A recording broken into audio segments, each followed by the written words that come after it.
Hi everyone, welcome back to my channel. I'm Annie from Bloom, and in this video I'm going to teach you specifically how to carve your own blocks for printing on fabric and paper. If you haven't done so already, please consider subscribing to my channel where I will teach you everything you need to know about how to block print from home. So let's get started. Okay, let's go over the basic materials that you're going to need to carve your own blocks. In my first video, I went over all the basic supplies that you need for block printing, but in this video, I'm going to be getting a little bit more specific. I will provide links for you in the description for where you can purchase these items if you choose to. And the first thing is obviously you need some linoleum. And I talk about this pink linoleum in my first video. It's pretty much the only linoleum that I use to carve my prints. It just works really, really well.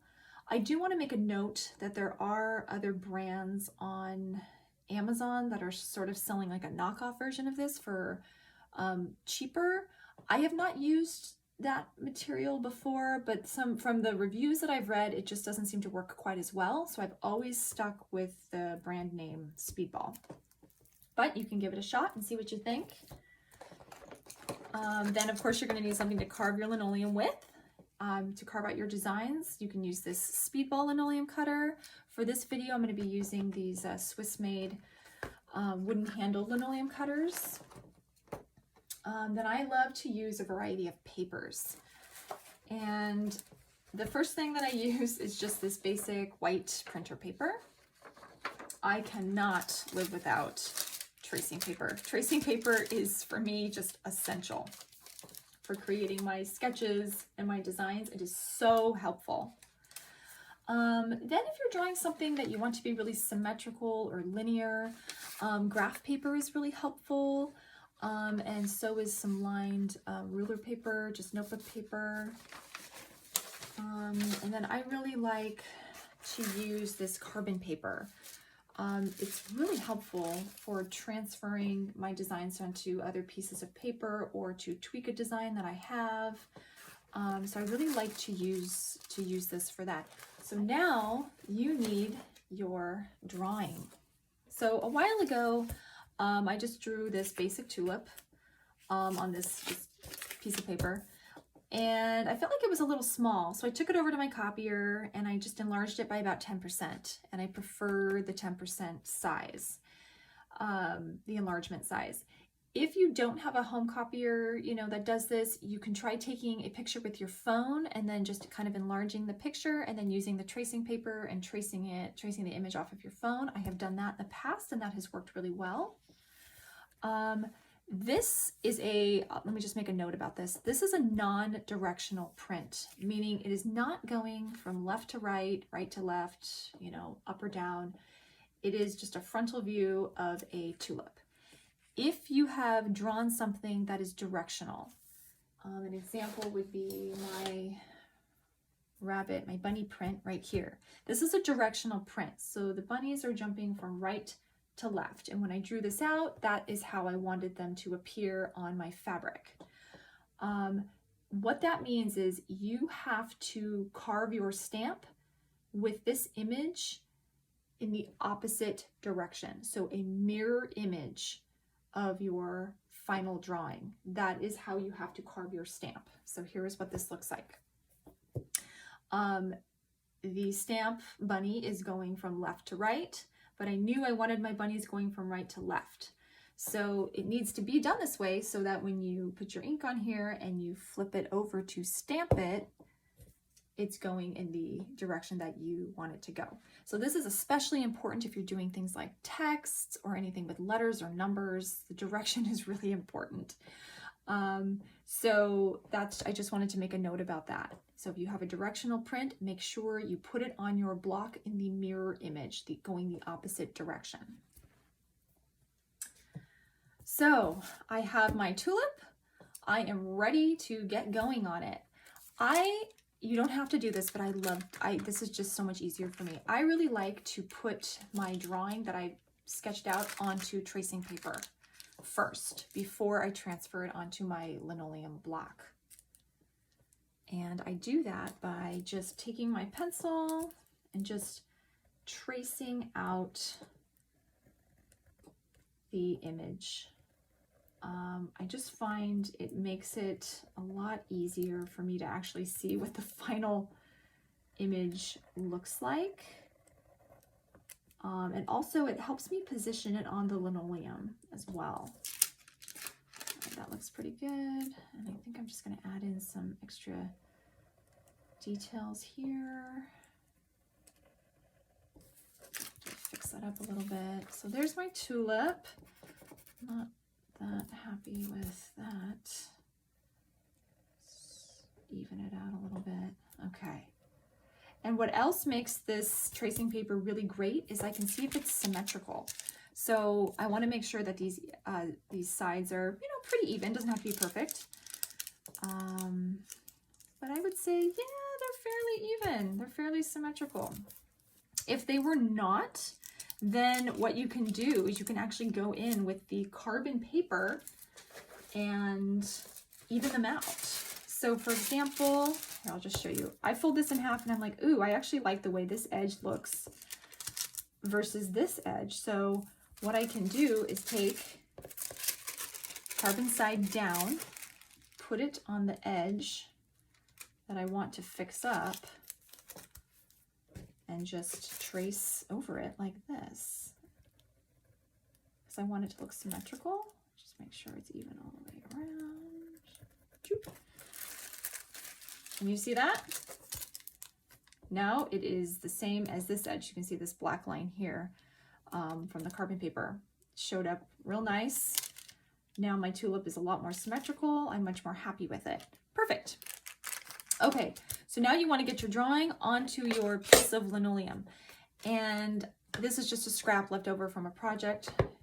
So I'm just going to use this. And what I want to use is a ballpoint pen and a slightly padded surface. So I'll just use the back of this tracing paper pad. And because it's non-directional, it doesn't matter which side I trace my tulip out on. But if it was directional, it would matter. So remember, you want the mirror image on your block of your directional image. So I'm just going to take the ballpoint pen and go over my drawing. Sometimes it has a little trouble, so you just have to get the ink going a little bit.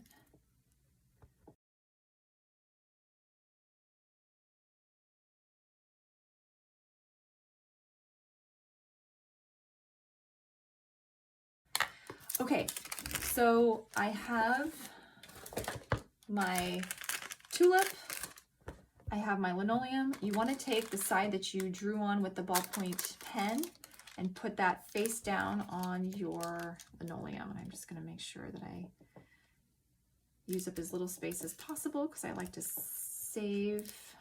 I like to see how many times I can use the linoleum. And then you need something, you know, like a piece of wood to rub your drawing onto the linoleum. So this is the back side of my tulip. The ink side is down. And I'm just rubbing all around it, just like this, making sure I push decently hard. All right. Then when I lift up my image, you can see that it transferred on there pretty nicely. You could do this with a pencil also, just tracing over it, you know, with a pencil. That works well too. So you don't necessarily have to use a ballpoint pen, but just anything that will kind of transfer onto the linoleum. So a pencil or a pen works great for that. Okay, so now I have my drawing on here and I'm just going to finalize it. I'm just going to go over it with my pen. Okay, now we are ready to start cutting.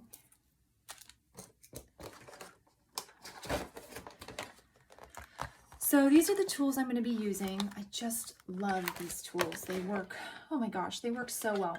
So when I start off with a design, I always like to trace around it, and I use the smallest tip that is available. So this one is perfect for what I need. So I basically am just going to gently trace around this stamp being really careful, moving very slowly. This is not something you want to rush. And just, you know, carefully cutting out the stamp. Okay, so I've cut all around the edge of this stamp. So I've sort of created a nice little border between the part of the stamp that I don't want and the stamp that the actual image of the stamp. So I'll just show you what it looks like. Kind of see that. Now I'm going to go in here and cut out my lines. Okay, now I want to basically cut out this part of the stamp, and the way that I do that is I use a larger linoleum cutter. I use a larger cutter. This is usually the one I cut myself on. So hopefully that won't happen this time. And then I'm just going to go all the way around, making a nice large trench around my stamp.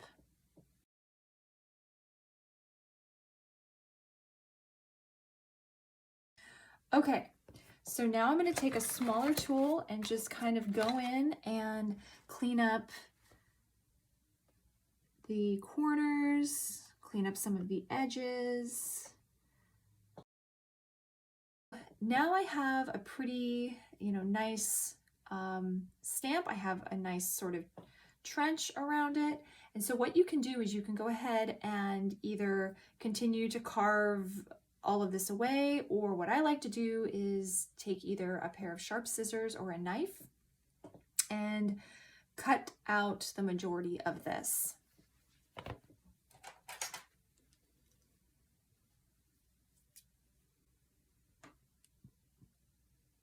This material is actually pretty soft, so it's not difficult to cut.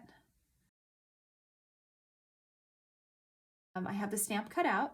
And so what I'm going to do is I'm just going to kind of take my scissors and trim away any excess that I don't need, because carving takes time, which is really nice. It can be very relaxing.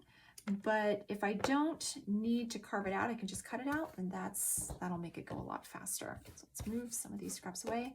And then I'm going to take my large linoleum cutter and then just really make sure I clean up these edges. And so one of the things that I do is I kind of put an angle around the edge.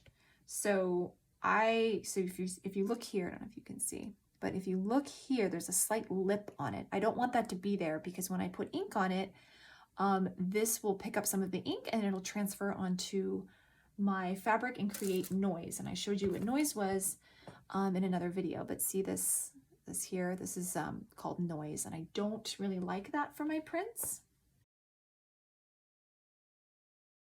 Okay, so I've gone ahead and kind of just carved away at those edges, cleaning them up a little bit.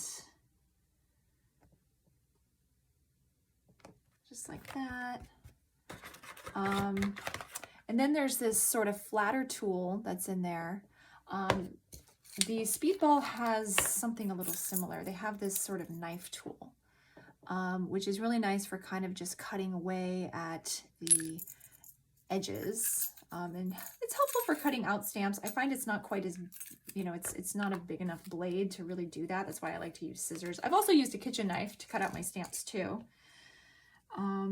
But I'm just going to kind of take this and, you know, chisel downward a little bit just to get these points cleaned up.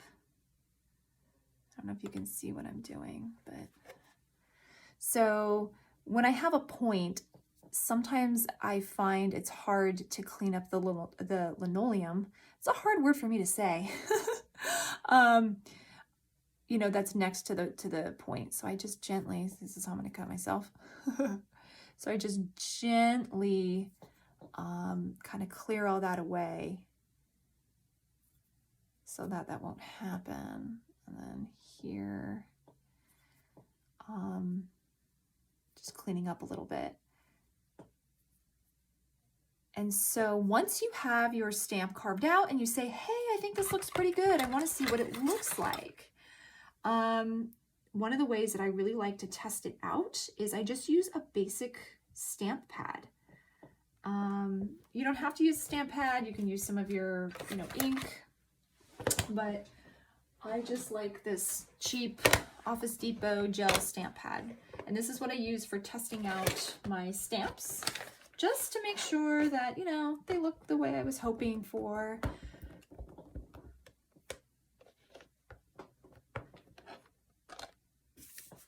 ahead and stamp it out. See if there's any noise that shows up. There's a little bit of noise right there. See that? I don't know if you can see it, but it just showed up ever so slightly right there. So that tells me I got to go in and clean up just a little bit.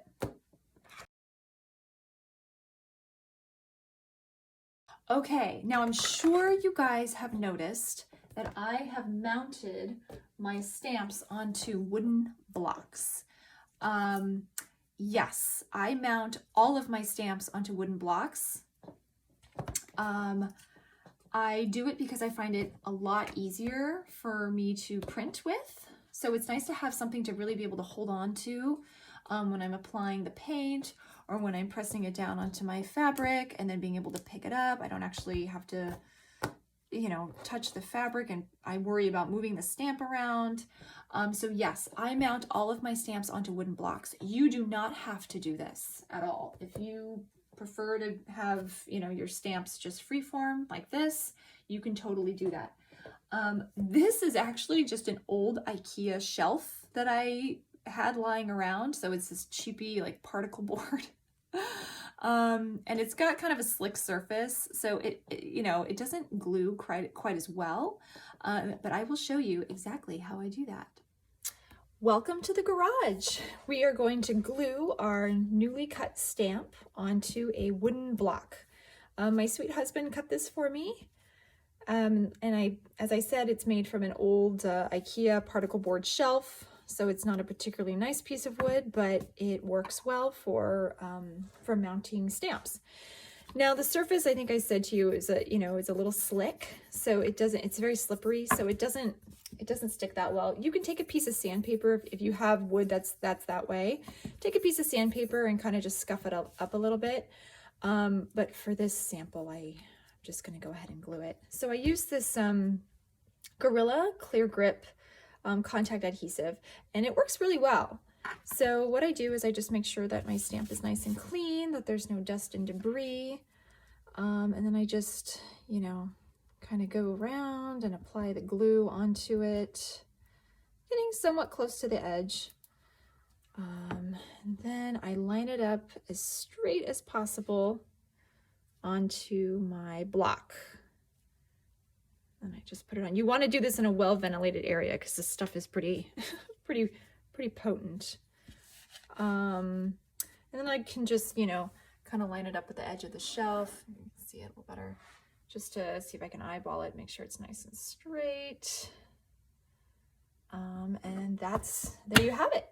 You have completed a stamp for your block printing collection.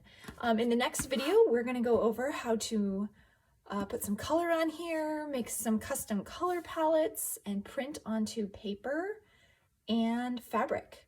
So thank you so much for joining me.